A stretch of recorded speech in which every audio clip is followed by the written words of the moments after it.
Hello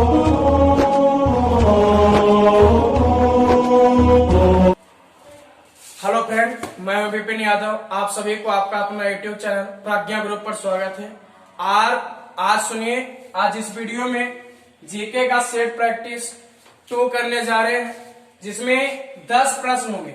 लेकिन ये 10 प्रश्न नहीं है, ये आप 4 या 5 से गुना कर दीजिए, जो 40 प्रश्न या 50 प्रश्न के बराबर होगा। तो देखिए, इस वीडियो में पहला क्वेश्चन है कि तारापुर एटॉमिक पावर स्टेशन किस राज्य में है। तारापुर एटॉमिक पावर स्टेशन किस राज्य में है? पहला है छत्तीसगढ़, दूसरा है मध्य प्रदेश, तीसरा है महाराष्ट्र और चौथा है तमिलनाडु। तो इसका एक का ऑप्शन नंबर कर सकते हैं कि सी के साथ चला जाएगा, महाराष्ट्र के साथ चला जाएगा। Tarapur atomic power station Maharashtra में है। ए में था छत्तीसगढ़। तो आप जानते हैं कि छत्तीसगढ़ को धान का कटोरा या धान की डलिया कहा जाता है। मध्य प्रदेश को सोया प्रदेश कहा जाता है, सोया प्रदेश कहा जाता है। और डी में ऑप्शन आपका था तमिलनाडु में। तो तमिलनाडु में कल्पक्कम परमाणु विद्युत गृह है, याद रखिएगा। चलिए, दूसरा नंबर क्वेश्चन है। दूसरा नंबर क्वेश्चन कहता है कि हीमोग्लोबिन की कमी से कौन सा रोग होता है। हीमोग्लोबिन की कमी से कौन सा रोग होता है? Option A jaundice, B haemophilia, C scurvy और डी एनीमिया है। तो आपका आंसर डी हो जाएगा, एनीमिया है। तो हीमोग्लोबिन की कमी से आपका कह सकते हैं एनीमिया रोग होता है, एनीमिया रोग होता है। इसका आंसर डी के साथ चला जाएगा। ऑप्शन ए में था जॉन्डिस। जॉन्डिस जो होता है वायरस के कारण होता है, जॉन्डिस वायरस के कारण होती है। और हीमोफीलिया जो है ये अनुवांशिक रोग है। और स्कर्वी जो है कह सकते हैं कि स्कर्वी विटामिन सी की कमी से होता है, विटामिन सी की कमी से होता है। नेक्स्ट क्वेश्चन है तीसरा नंबर कि तूतीकोरिन बंदरगाह भारत के किस राज्य में है? आपका option A Andhra Pradesh, B Kerala, C Tamil Nadu और डी महाराष्ट्र। तो आपका आंसर हो जाएगा 3 का सी हो जाएगा, 3 का सी हो जाएगा। तूतीकोरिन बंदरगाह तमिलनाडु में है। तो ऑप्शन ए में था आंध्र प्रदेश। आंध्र प्रदेश में भारत की सबसे गहरा बंदरगाह है, जिसका नाम है विशाखापट्टनम। विशाखापट्टनम याद रखिएगा। और दूसरा ऑप्शन था केरल। केरल में कोची बंदरगाह है, कोची बंदरगाह केरल में है। और डी में महाराष्ट्र है। तो आप जानते हैं कि मुंबई बंदरगाह भारत के सबसे बड़ा बंदरगाह है। और कह सकते हैं कि एलिफेंटा की गुफा भी है, एलिफेंटा की गुफा है। एलिफेंटा की गुफा कहाँ है? महाराष्ट्र में। और गेटवे ऑफ इंडिया भी याद रखिएगा, गेटवे ऑफ इंडिया भी महाराष्ट्र में है। चलिए, नेक्स्ट क्वेश्चन है, 4 नंबर क्वेश्चन है।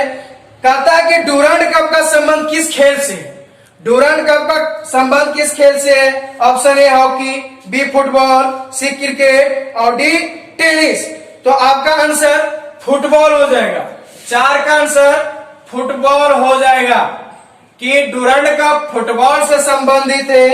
तो option number B is the right answer. आपका ऑप्शन ए था हॉकी। हॉकी जानते हैं? हॉकी कह सकते हैं Dhyan Chand trophy, Rangaswamy trophy, Dhyan Chand trophy जो है हॉकी से संबंधित है। रंगस्वामी कप कह सकते हैं कि हॉकी से संबंधित है। और नेक्स्ट ऑप्शन था क्रिकेट। क्रिकेट जो है रणजी ट्रॉफी, ईरान ट्रॉफी, याद रखिएगा। क्रिकेट से संबंधित ट्रॉफी रणजी ट्रॉफी हो गया और ईरान ट्रॉफी हुआ, ईरान ट्रॉफी। और नेक्स्ट ऑप्शन आपका क्या है? नेक्स्ट ऑप्शन है टेनिस। टेनिस में डेविस से संबंधित है। टेनिस जो है कह सकते हैं डेविस कप से संबंध रखता है, डेविस कप या टेनिस में डेविस कप दिया जाता है। नेक्स्ट ऑप्शन 5वां नंबर है कि धोने का सोडा का रासायनिक सूत्र क्या है? धोने का सोडा का रासायनिक सूत्र क्या? ऑप्शन नंबर ए Na2CO3 10H2O, बी है NaHCO3, सी है CaOH और डी है Na2SO4 10H2O। तो आपका आंसर Na2CO3 10H2O हो जाएगा। पांचवा का आंसर Na2CO3 कह सकते हैं 10H2O हो जाएगा, जिसका नाम है सोडियम कार्बोनेट, धोने का सोडा। आपका बी में ऑप्शन है NaCO3, जिसका नाम है भैया सोडियम बाइकार्बोनेट, सोडियम बाइकार्बोनेट, जिसको हम लोग कहते हैं खाने का सोडा, खाने का सोडा कहते हैं। नेक्स्ट ऑप्शन आपका है सी में है CaOH, CaOH को कैल्शियम हाइड्रोक्साइड कहते हैं, CaOH को कैल्शियम हाइड्रोक्साइड कहते हैं। डी में ऑप्शन है आपका कि Na2SO4 10H2O,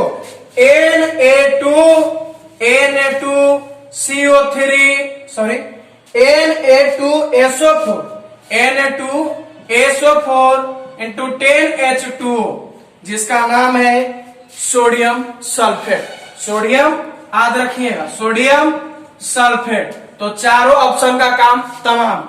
नेक्स्ट क्वेश्चन है कि भारत में नोट जारी करने का अधिकार किस बैंक को है?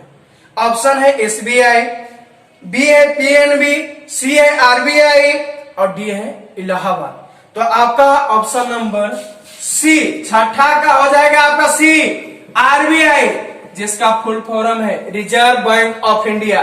रिजर्व बैंक ऑफ इंडिया की बात आई तो रिजर्व बैंक ऑफ इंडिया की स्थापना 1 अप्रैल 1935 में किया गया, जिसका हेडक्वार्टर कह सकते हैं मुंबई में है, मुंबई में है।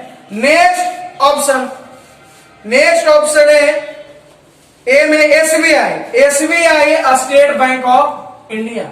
SBI की स्थापना 1 जुलाई 1955 में किया गया था, 1 जुलाई 1955 में, जिसका हेडक्वार्टर है मुंबई। नेक्स्ट ऑप्शन था आपको PNB की स्थापना कह सकते हैं कि 19 मई 1894 में किया गया था, 1894 में किया गया, जिसका हेडक्वार्टर दिल्ली में। पहले लाहौर में इसका हेडक्वार्टर था पाकिस्तान में, लेकिन अभी कह सकते हैं कि जो PNB का है नई दिल्ली हेडक्वार्टर है, नई दिल्ली। नेक्स्ट ऑप्शन है इलाहाबाद बैंक, इलाहाबाद बैंक का कह सकते हैं स्थापना की बात किया जाए तो 1865 में। इसका हेडक्वार्टर है आपका कोलकाता। नेक्स्ट प्रश्न की ओर हम लोग जाएंगे।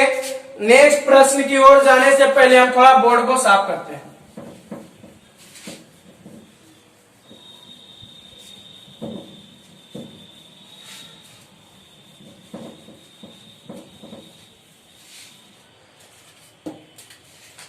सातवां नंबर प्रश्न है कि लंदन स्थित इंडिया हाउस की स्थापना किसने किया था?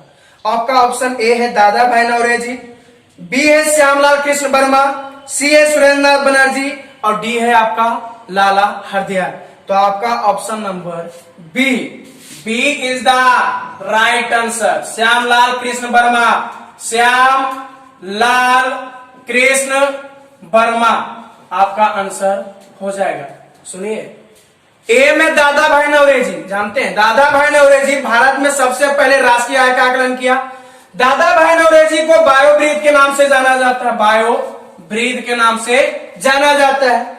नेक्स्ट ऑप्शन आपका था सुरेंद्र नाथ बनर्जी, सी में सुरेंद्र नाथ बनर्जी भारत के सबसे पहले ICS थे, इंडियन सिविल सर्विसेज थे, जिनका जन्म कोलकाता में हुआ, जो कि भारतीय राष्ट्रीय समिति की स्थापना की थी, भारतीय राष्ट्रीय समिति की स्थापना किए थे और भारत का सबसे पहला ICS थे।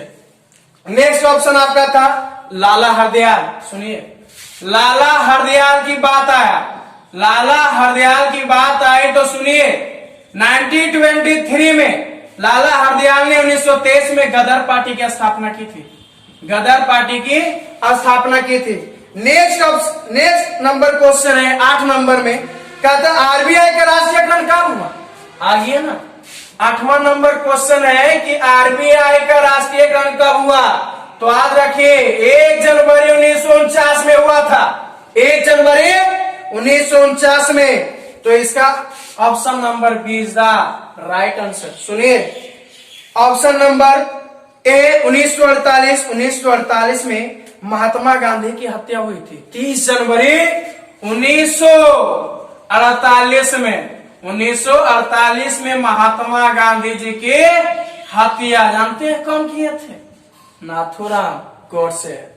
नेक्स्ट ऑप्शन है 1950। तो 26 जनवरी 1950 में भारत का संविधान, 26 जनवरी 1950 में भारत का संविधान क्या हुआ था? लागू हुआ था। क्या लागू हुआ था? भारत का संविधान। नेक्स्ट ऑप्शन है 1951।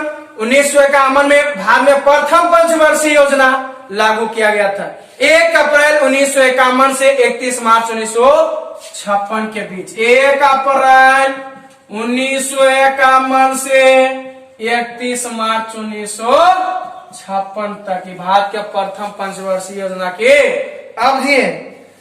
अगला नंबर प्रश्न 9 नंबर है, कहता है क्रिप्स मिशन भारत कब आए? तो सुनिए ऑप्शन नंबर है 1940, बी 1942, सी है 1945 और डी आपका है 1946। तो क्रिप्स मिशन भारत 1942 में आए थे। याद रखिएगा 1942 बहुत मोस्ट इंपोर्टेंट है कि क्रिप्स मिशन भारत कब आए? तो 1942। और 1942 आए तो तभी समझ आइए कि 1942 में भारत छोड़ो आंदोलन के भी नारा लगा था, जो कि महात्मा गांधी जी दिए थे। महात्मा गांधी जी दिए थे भारत छोड़ो आंदोलन 6 अगस्त 1942।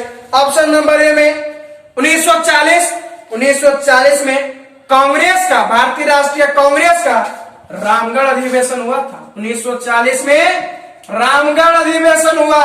रामगढ़ अधिवेशन कांग्रेस का हुआ था। और ऑप्शन देखिए ऑप्शन नंबर सी में 1945। तो जानते हैं 1945 में द्वितीय विश्व युद्ध हुआ था, जिसमें अमेरिका के द्वारा जापान के हिरोशिमा और नागासाकी पर परमाणु बम गिराया गया। और परमाणु बम का नाम था little boy of fat man. याद रखिएगा जापान पर अमेरिका के द्वारा 6 अगस्त 1945 में और 9 अगस्त 1945 में परमाणु बम गिराया गया, जिसका नाम था पहला फैटमैन और दूसरा था भैया लिटिल बॉय। कौन बॉय? Little boy. आपका ऑप्शन नंबर डी 1946 में भारतीय संविधान सभा का गठन हुआ। भारतीय संविधान सभा का गठन कब हुआ? 1946 में 9 नवंबर 1946 में भारतीय संविधान का सभा का गठन किया गया। अगला नंबर एंड लास्ट नंबर प्रश्न 10 नंबर है, कहता है कि मनुष्य कितने हर्ट्ज की ध्वनि सुनाई देती है? मनुष्य की कितनी हर्ट्ज की ध्वनि सुन सकता है? आपका ऑप्शन है भैया 2 नंबर। ए में है 2 से 20 हर्ट्ज और बी में है 20 से 2000 हर्ट्ज और सी में 20 से 20,000 हर्ट्ज और डी में है 20 से 25 हर्ट्ज। सुनिएगा, सुनिए इसका आंसर 10 में है। 10 का सी है। 20 हर्ट्ज से लेकर 20,000 हर्ट्ज तक मनुष्य ध्वनि सुनता है। और सुनिए ध्वनि 3 प्रकार के तरंगे का उत्सर्जन करता है, जिसका नाम है सरब तरंगे और कह सकते हैं अपसरब तरंगे और लास्ट में है प्रसरब तरंगे। सुनिए सब तरंगे का वेग अलग अलग है। सरब तरंग का वेग है 20 से 20,000 हर्ट्ज तक, जो मनुष्य सुनता है। लेकिन सुनिए अपसरब 20 हर्ट्ज से भी कम। अपसरब तरंगे का मान 20 हर्ट्ज से कम होता है, जो मनुष्य नहीं सुनता है। लेकिन यही प्रसरब तरंग की बात किया जाए तो ये 20,000 हर्ट्ज से भी अधिक होता है। ये खाली कुत्ता बिलाई और चमगादड़ सुनेगा, समझे, मनुष्य नहीं सुनेगा। तो देखिए आज का यह वीडियो आपको कैसा लगा। यदि अच्छा लगा है तो आप लाइक और सब्सक्राइब जरूर कीजिए।